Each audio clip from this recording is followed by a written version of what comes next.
All right, here we go. Proverbs chapter 7. Let's jump into it. My son, keep my words and treasure my commands within you. Keep my commands and live. So here's that reoccurring theme again. He pretty much starts off every chapter like this so far. Learn from my experiences.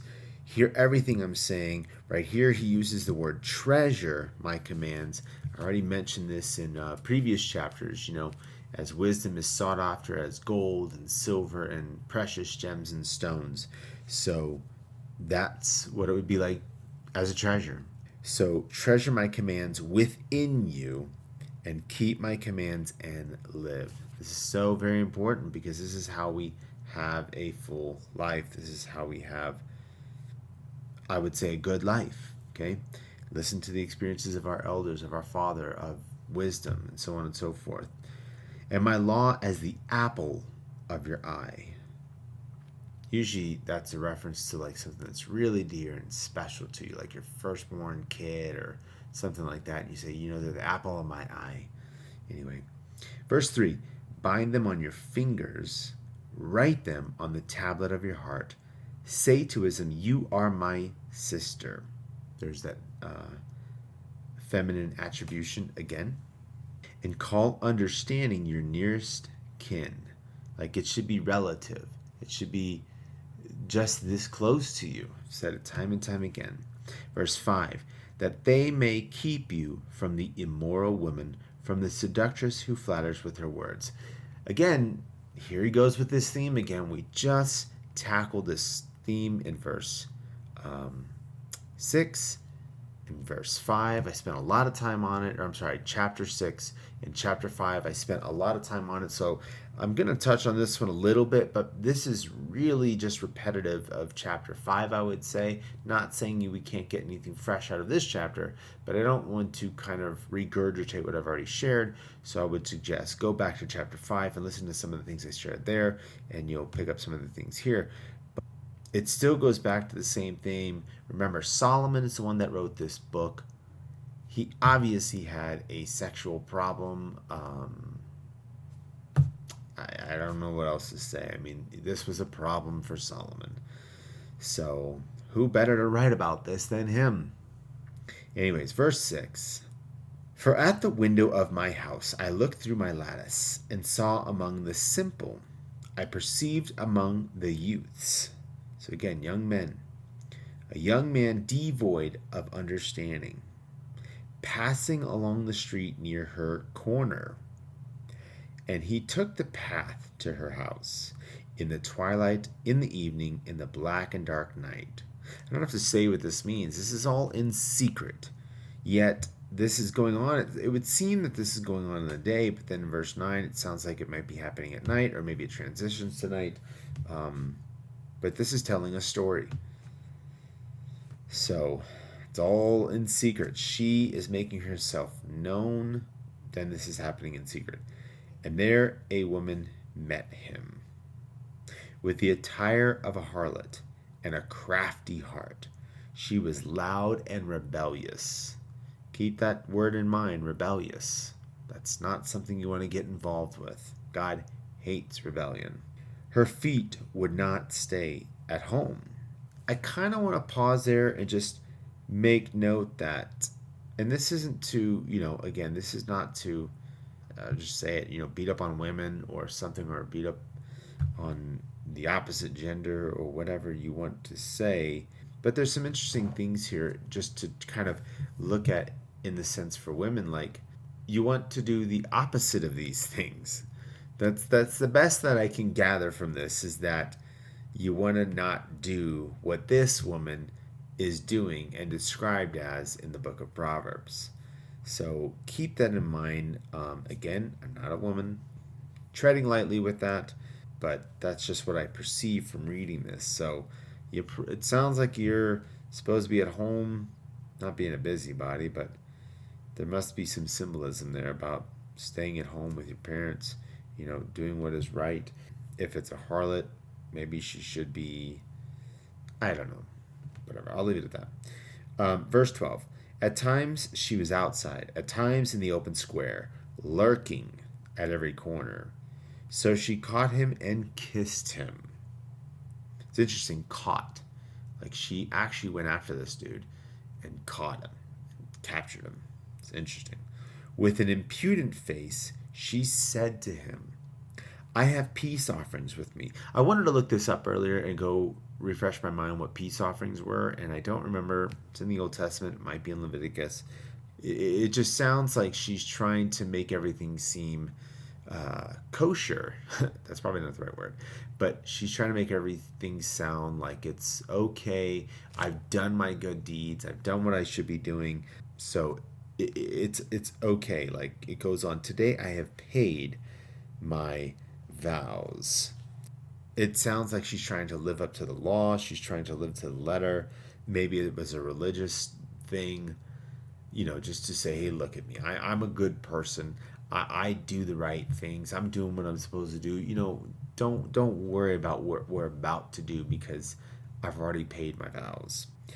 So I came out to meet you diligently to seek your face. It's interesting that she tries to make him the number one, but obviously this woman is lurking for whomever is right. If you go back to these earlier verses, verse 7, a young man devoid of understanding. She's looking for that kind of an individual, somebody that she can manipulate and control and take over. And I have found you. Boy, doesn't that make you feel special, guys? Doesn't that make you feel special? It sounds like a lot of respect. It sounds like, man, I feel like great. And just again, side note, women, if you want to make your man feel awesome, talk to him like this. But obviously, not in a lurking and catching and plotting sort of way. Men love that stuff. They really do. They love. I'm not saying you should puff your men up and make him feel proud in that regards, because God hates pride. We already read about that in the previous chapter. No, just encouraging him and just making him feel special and handsome and just respecting him to the utmost and just, man, that's awesome. I'm so glad. I love the way you took out that trash today. That was amazing. Man, those muscles. I'm telling you, it's cheesy, but guys like that kind of stuff. Anyway, so she caught him and kissed him. With an impudent face, she said to him, I have peace offerings. Sorry, I went backwards. So I came out to meet you diligently to seek your face, and I have found you. I have spread my bed with tapestry. Ooh, doesn't that sound romantic and lovely? Colored coverings of Egyptian linen. She spent a lot of money on this scenario. I have perfumed my bed with myrrh, aloes, and cinnamon. This is not easy stuff to get back in the day. Like spices and things of this nature. Yeah. So the fact that she even has all this stuff, she's like prepared, right? Verse 18. Come, let us take our fill of love into the morning. Again, that sounds intriguing, amazing. Let us delight ourselves with love. For my husband, there's the kicker. There's the kicker. For my husband is not at home. He has gone on a long journey. He has taken a bag of money with him. What this sounds like, I was looking at kind of some commentary and some notes on this, is that he's gone on a long journey. It sounds like it says literally the man, so for my husband or the man is not at home. He has gone on a long journey. He has taken a bag of money with him in his hand, so enough to get him by for a long period of time, and will come home on the appointed day, and this is saying at the full moon. So this sounds like he's gone for a month, is what it sounds like. 28 days, give or take a few days, right?